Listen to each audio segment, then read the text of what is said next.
Many adults are highly functional externally. అంటే external source నుంచి ఏమన్నా కాంప్లెక్స్ ప్రాబ్లమ్స్ ఉన్నా, కాన్ఫ్లిక్ట్ ఉన్నా, క్రైసిస్ ఉన్నా సాల్వ్ చేయడానికి many adults are equipped and knowledgeable అని చెప్పొచ్చు.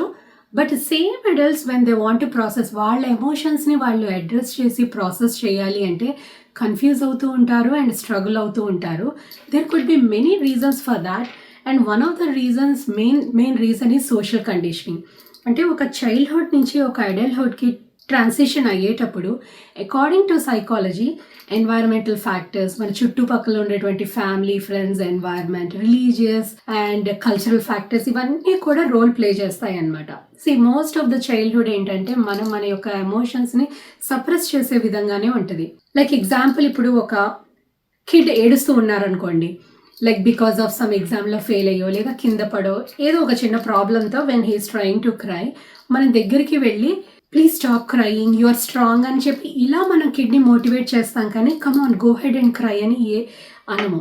సో ఇక్కడ మనం ఆ కిడ్ని ఎలా కండిషన్ చేస్తున్నాము అంటే క్రయింగ్ ఈజ్ వీక్నెస్, అంటే ఏదైనా ప్రాబ్లం వచ్చినప్పుడు ఏడవకూడదు, you have to be strong. So ఈ కిడ్ ఏం నేర్చుకుంటాడంటే ఫ్రమ్ నెక్స్ట్ టైమ్ ఆన్ ఈ కిడ్ ఏం బిలీవ్ చేస్తాడు అంటే ఏదైనా ప్రాబ్లం వచ్చినా కానీ okay I shouldn't cry, I have to be strong అని అనుకుంటాడు, కరెక్టే. బట్ సమ్టైమ్స్ ఏమవుద్దంటే ఈ ఎమోషన్స్ అనేవి ఈ డిస్ట్రాక్షన్లో ఈ ఎమోషన్స్ అనేవి ప్రాసెస్ అవ్వకుండా స్టోర్ అయిపోయి ఉంటాయి అన్నమాట. సో ఏ ఎమోషన్ అయినా కానీ ఎవ్రీ అన్ప్రాసెస్డ్ ఎమోషన్ కూడా మన యొక్క నర్వస్ సిస్టంలో ఒక బ్లాకేజ్ రూపంలో స్టోర్ అయి ఉంటాయి. సో ఈ రకంగానే చైల్డ్హుడ్ ట్రామాస్, ఎమోషనల్ బ్లాకేజెస్ అనేవి ఫామ్ అవుతాయి అన్నమాట. సో ఇలా ఓవర్ ది టైమ్ ఈ ఎమోషనల్ బ్లాకేజెస్ అన్నీ ఫామ్ అయిన తర్వాత లైక్ అరౌండ్ వాళ్ళకి 20s or 30s or 40s వచ్చినప్పుడు ఇవన్నీ కూడా బయట anger are depression, anxiety are OCD రూపంలో బయటకు వస్తాయి. So here the truth and the fact is every unprocessed emotion కూడా మన బ్రెయిన్కి మెమరీ ఉంది కాబట్టి ఎవ్రీ అన్ప్రాసెస్డ్ ఎమోషన్ కూడా మన బాడీలో ఒక ట్రామా లాగా, ఒక ఎమోషనల్ బ్లాకేజ్ లాగా స్టోర్ అయి ఉంటుంది. Because our brain remembers every unprocessed emotion anamata. That's why processing emotions is important. So దీనికే here it comes emotional labeling. అంటే మనం ఒక ఎమోషన్ని ప్రాసెస్ చేయాలి అంటే ఫస్ట్ అసలు ఆ ఎమోషన్కి ఒక నేమ్ ఇవ్వాలన్నమాట. ఈవెన్ న్యూరోసైన్స్ కూడా చెప్పేది ఏంటంటే మనం ఒక ఎమోషన్కి నేమ్ ఇవ్వటం వల్ల ఆ ఎమోషన్ ప్రాసెస్ అవ్వటానికి చాలా ఈజీ అవుద్ది. అది ఎలా అంటే మన బ్రెయిన్లో ఎమిగ్డాలా అనేటువంటి ఒక బ్రెయిన్ స్ట్రక్చర్ ఉంటుంది. ఫియర్ రెస్పాన్స్ సెంటర్ అంటారు, లేదా ఎమోషనల్ అలారం సిస్టమ్ అని కూడా అంటారు. అంటే మన బాడీ ఒక ఫియర్ఫుల్ ఆర్ థ్రెట్ఫుల్ మోడ్లోకి వెళ్ళినప్పుడు ఇది హైపర్ యాక్టివ్ అవుద్ది. అలాగే హై పీక్ ఎమోషనల్ స్టేట్స్లో ఉన్నప్పుడు కూడా ఎమిగ్డలా చాలా హైగా ఉంటుంది అనమాట.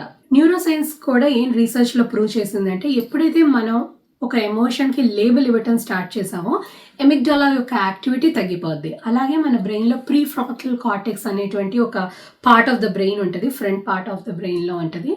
సో ఈ ప్రీ ఫ్రాంటల్ కార్టెక్స్ అనేది mainly reasoning, judgement, planning, execution దీనికి యూస్ఫుల్. సో ఎప్పుడైతే మనం ఒక ఎమోషన్కి లేబుల్ ఇవ్వటం వల్ల ఈ ప్రీ ఫ్రాంటల్ కార్టెక్స్ యొక్క యాక్టివిటీ ఇంక్రీజ్ అవుతుంది. It's a good thing. అంటే మనకి జడ్జిమెంట్, రీజనింగ్, లాజికల్ థింకింగ్ ఇవన్నీ ఇంక్రీజ్ అవ్వటం వల్ల ఆ ఎమోషన్ని ప్రాసెస్ చేసే కెపాసిటీ ఇంకా ఎక్కువ అవుద్ది అనమాట. సో దీన్నే న్యూరోసైన్స్లో ఎఫెక్ట్ లేబులింగ్ అంటారు. So that's why labelling and emotion is important. So first అసలు మనం ఒక ఎమోషన్ని ప్రాసెస్ చేయాలి అంటే అసలు ఆ ఎమోషన్స్కి లేబుల్ ఇవ్వాలి. లేబుల్ ఇచ్చిన తర్వాత వాటిని అడ్రస్ చేసి అక్నాలెడ్జ్ చేయాలన్నమాట. సో దీనికి ఇంకో ఎగ్జాంపుల్ చెప్పొచ్చు. లైక్ ఫర్ ఎగ్జాంపుల్ ఇప్పుడు ఒక వర్కింగ్ ఉమెన్ తీసుకుందాము. సో 9 to 5 జాబ్ ఉంది. సో ఆఫ్టర్ 5 o'clock ఇంటికి వచ్చిన తర్వాత when she is trying to deal with their kids మాట వినలేదనుకోండి, షీ లూజెస్ టెంపర్. సో ఇదే every day to day repeat అవుతూ ఉంది అంటే సో తినేమనుకుంటుంది అంటే దీనికి యాంగర్ ఇష్యూస్ ఉన్నాయి అనుకుంటుంది. So when she comes to the therapy sessions, when we do CBT and all అంటే కాగ్నిటివ్ బిహేవియరల్ థెరపీ చేసినప్పుడు సబ్ కాన్షియస్గా మనం వెళ్ళి లేయర్ బై లేయర్ డైసెక్ట్ చేసినప్పుడు మనకు తెలిసేది ఏంటంటే ఈ యాంగ్రీ అనేది ఒక మాస్క్ అనమాట, తను వేసుకున్న మాస్కే. కానీ డీపర్ లెవెల్లో layer by layer so many hidden emotions ఉంటాయన్నమాట. అంటిల్ అన్లెస్ ఈ ఎమోషన్స్ అన్నిటినీ కూడా మన రూట్ లెవెల్లో కనుక అడ్రస్ చేయగలిగితేనే ఈ సూపర్ఫిషియల్ అంబ్రెల్లాలో సర్ఫేస్ లెవెల్లో ఉన్నటువంటి యాంగర్ అనేది పోద్ది.